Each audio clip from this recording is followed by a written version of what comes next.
One of the most exciting scientific findings of the past half-century has been the discovery of widespread trophic cascades. A trophic cascade is an ecological process which starts at the top of the food chain and tumbles all the way down to the bottom.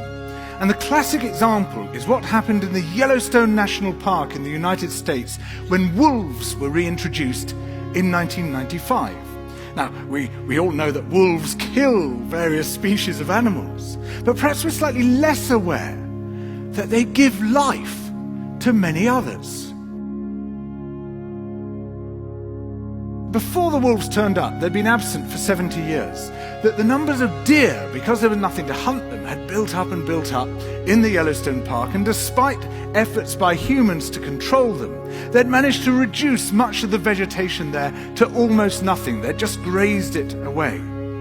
But as soon as the wolves arrived, even though they were few in number, they started to have the most remarkable effects.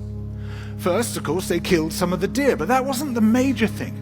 Much more significantly, they radically changed the behavior of the deer.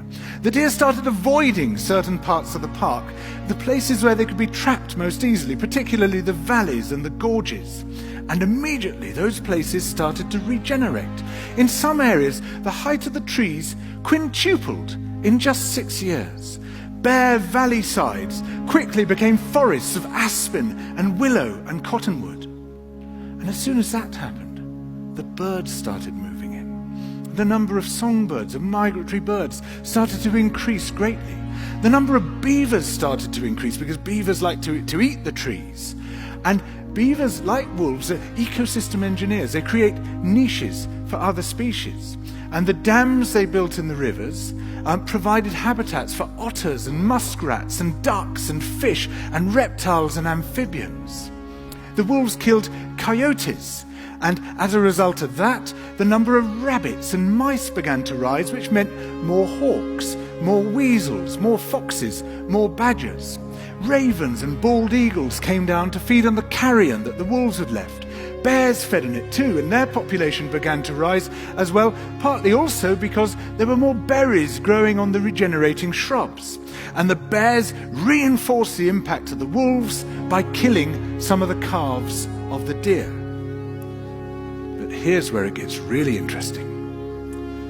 The wolves changed the behavior of the rivers. They began to meander less. There was less erosion. The channels narrowed, more pools formed, more riffle sections, all of which were great for wildlife habitats. The rivers changed in response to the wolves. And the reason was that the regenerating forests stabilized the banks so that they collapsed less often, so that the rivers became more fixed in their course. Similarly, by driving the deer out of some places and the vegetation recovering on the valley sides, there was less soil erosion because the vegetation stabilized that as well. So the wolves, small in number, transformed not just the ecosystem of the Yellowstone National Park, this huge area of land, but also its physical geography.